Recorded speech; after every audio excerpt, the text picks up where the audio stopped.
और फिर वापस 3 महीने में आकर बताना कि बाबा तुम्हारी बात को सुना कि नमस्तु। भगवान शंकर शिव के मस्तक पर, पिंडी पर, शिवलिंग पर धतूरा पहली बार चढ़ाया गया वो फुलेरा दूज का दिन था। इसलिए शिव महापुराण की कथा कहती है जिस दिन कोई मुहूर्त नहीं हो, कोई काम नहीं हो, उस दिन केवल फुलेरा दूज के दिन आप किसी भी दुकान का, व्यापार का, व्यवसाय का, जन्म का, आदि का कोई भी मुहूर्त कर लो, वो कभी ठप नहीं हो सकता, वो बढ़कर ही चलेगा। सारी जिंदगी के कांटे निकल जाते हैं, सारी जिंदगी के कांटे समाप्त हो जाते हैं फुलेरा दूज।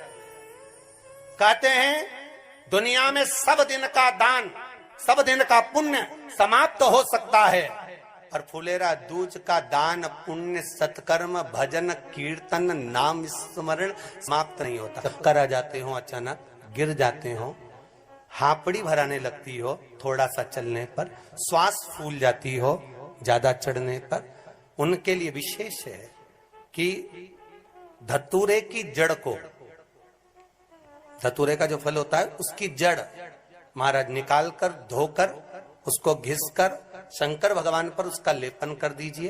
थोड़ी सी जड़ शिव जी पर चढ़ा दीजिए फुलेरा दूज के दिन। उस जड़ को पानी चढ़ाकर वापिस लेकर आ जाइए।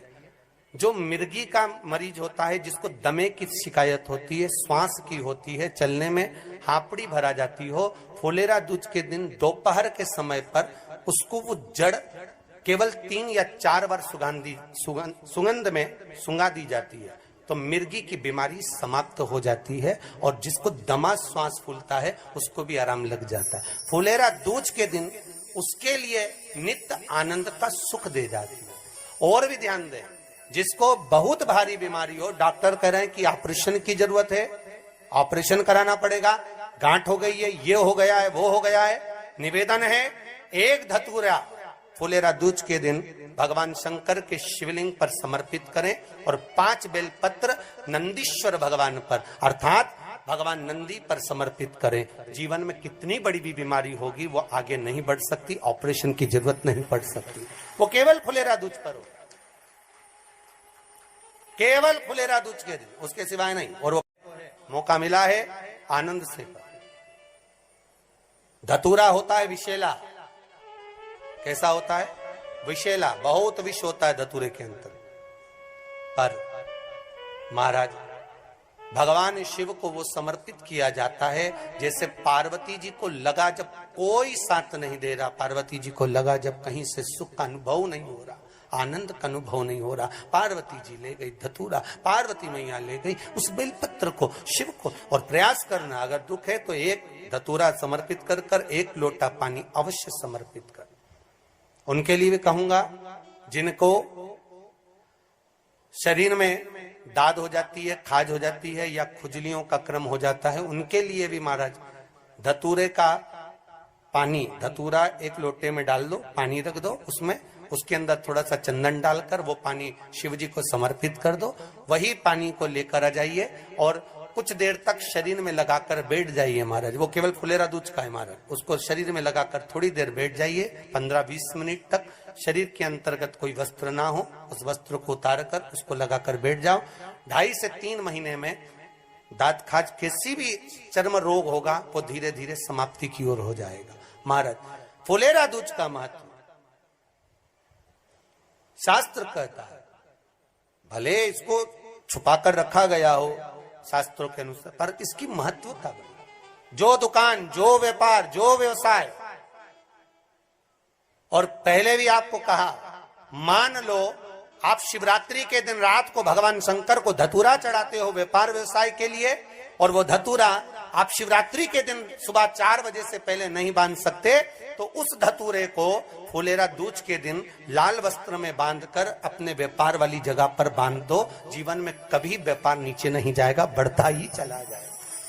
और उनके लिए भी निवेदन करूंगा जिनके यहाँ कर्जा बहुत है, बहुत कर्जा है, चूक ही नहीं रहा, पैसा ही नहीं रहा, व्यापार चले तो कर्जा चूके, उनके लिए भी निवेदन करूंगा, 1 धतूरा बेलपत्री के पेड़ के नीचे शिवलिंग का निर्माण कर कर फुलेरा दूज के दिन उस धतूरे को अपनी कामना कर कर हल्दी में भिंगो कर उसको भगवान शंकर को समर्पित कर दीजिए अपनी कामना कर कर। उसी हल्दी की एक बिंदी अपने साथ में रुमाल में लगाकर अपने व्यापार व्यवसाय की जगह पर लेकर जाइए।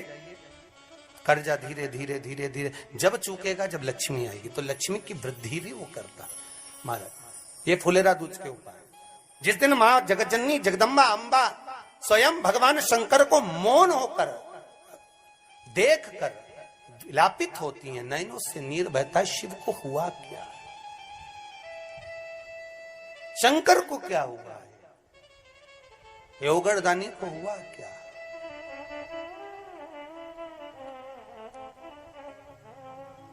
नयन जलता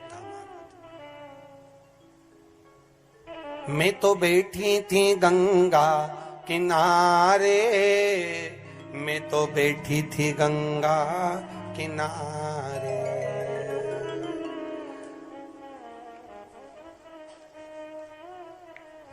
ऐसा धक्का दिया ओ भोलेनाथ, दिल तुझको दिया ओ भोले।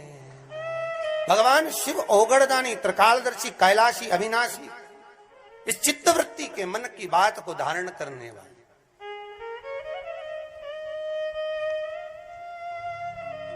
जिन लड़का और लड़की का विवाह नहीं हो रहा है,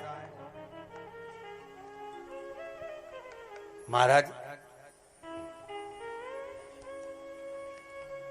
विवाह के लिए बहुत परेशान हो गए, उनके लिए भी 5 बेलपत्र, 1 धतूरा, 5 शमी पत्र अशोक सुंदरी वाले स्थान पर, चाहे मंगल हो, चाहे राहु हो, चाहे केतु हो, सारे ग्रह भले अनुकूल है नहीं है, प्रतिकूल है नहीं है, वो अपने अनुसार उसको लेकर शमी पत्र, बेलपत्र और धतूरा हाथ की हथेली में रखकर, जिसका मंगल विवाह नहीं हो रहा, बहुत कष्टप्रद है, हाथ में रखकर अशोक सुंदरी, अशोक सुंदरी का स्थान सबको मालूम है ना, भगवान शंकर की जलाधारी पर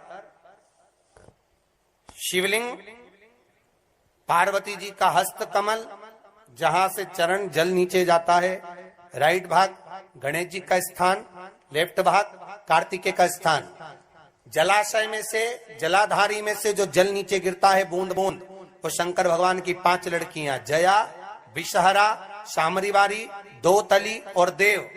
शंकर जी की 1 लड़की और अशोक सुंदरी 6 नंबर की, उसका स्थान, इन पानी जो जाता है उसके बीच में जो मोटी सी लाइन होती है, उस मोटी सी लाइन पर जो स्थान है वो अशोक सुंदरी का स्थान है।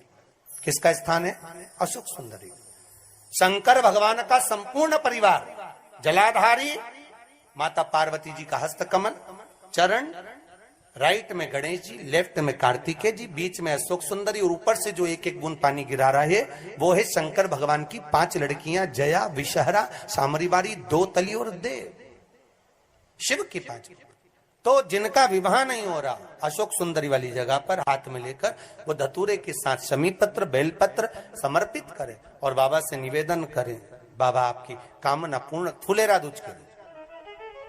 अशोक सुंदरी पर जो धतूरा चढ़ता है, वैसे तो अशोक सुंदरी पर धतूरा बहुत कम चढ़ता है, केवल एक फुलेरा दूज का दिन ही ऐसा होता है जिस दिन अशोक सुंदरी वाली जगह पर धतूरा चढ़ता है। अशोक सुंदरी वाली जगह प्रयास करना, कहीं सीओर वाला महाराज झूठ तो नहीं बोल रहा है, जरा प्रयास करना, एक बार प्रैक्टिकल करके जरूर देखा करो।